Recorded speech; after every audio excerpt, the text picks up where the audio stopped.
છે. ત્યાં ગયા ત્યારે પ્રમુખ સ્વામી તો નહીં પણ કોઈ પણ સેફ્રન ક્લેડ પર્સનને અબુધાબીમાં એન્ટ્રી જ નહોતી. રૂલ્સ જ એવા હતા એ દેશના. તમે મૂર્તિ પણ ના લઈ જઈ શકો અને આ કપડાં પહેરીને આ કલરના કપડાં પહેરીને પણ ત્યાં ન જઈ શકો.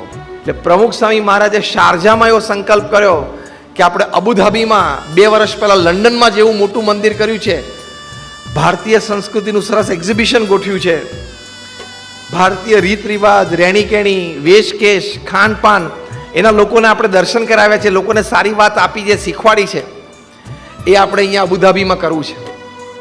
એટલે આપણા જેવા 2 જણા ડાયા બાજુ ઊભા હતા કે સ્વામી અબુધાબીની દુબઈ રાખો, કારણ કે દુબઈમાં પરમિશન્સ મળશે, અબુધાબીમાં ક્યારે નહીં મળે. પ્રમુખ સ્વામીમાં જે કહ્યું ના અબુધાબીમાં જ કરવું છે, કારણ કે યુએઈનું કેપિટલ છે, કેપિટલ સિટીમાં જ કરવું છે. પાછું આપણા જેવા 2 જણા જે અનુભવી ઊભા હતા, જે 15-20 વર્ષથી ત્યાં રહેતા હતા, એમણે કહ્યું સ્વામી પોસિબલ જ નથી કે અબુધાબીમાં કોઈ હિન્દુ મંદિર થાય.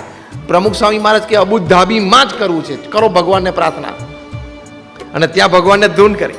1997નો આ પ્રસંગ પછી તો કેટલી બધી ઘટનાઓ એ પ્રદેશમાં બની, વિશ્વમાં બની, કે કોઈ રીતે કોઈ સંજોગોમાં શક્ય ન બને.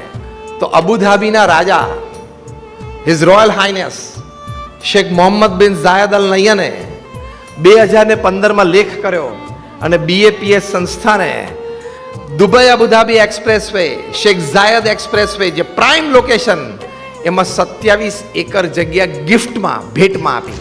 ફાઉન્ડેશનમાં જ 34,000 ટન પથ્થર છે અને કોન્ક્રીટ જે બધું ગણો 34,000 ટન્સ, કારણ કે રણ છે, એ પણ 1000 વર્ષ ઊભું રહેવું મંદિર છે.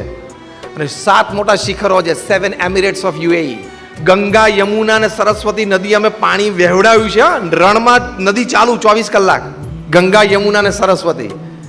અને વીકેન્ડ્સમાં 65-70,000 લોકો આવે છે. રામાયણ, મહાભારત, પુરાણ, ઉપનિષદની બધી વાર્તાઓ શિલ્પમાં કંડારી છે. અને શેખે જ્યારે આ મંદિર જોયું, શેખને એમ થયું કે મારા મનમાં હતું એવું સ્કાયલાઇનમાં એક એડિશન આવ્યું, અબુધાબી સ્કાયલાઇનમાં, ધીસ લેવલ ઓફ પરફોર્મન્સ. એટલે એમણે લેખ કર્યો કે આ BAPS સ્વામિનારાયણ હિન્દુ મંદિરને લાઈફ ટાઈમ ઇલેક્ટ્રિસિટી અને પાણી રાજ તરફથી ફ્રી, અને પછી લાઈફ ટાઈમ સિક્યુરિટી પણ સરકાર કરશે. આટલું મોટું મંદિર જેને સરકારને ભાવ થયો કે પાર્કિંગ લોટ 400 ગાડીઓનું અમે બનાવી આપીએ. અબુધાબીના શેખે 400 કારનું કોન્ક્રીટ પોશ એકદમ પાર્કિંગ મંદિરની બાજુમાં બનાવી આપ્યું.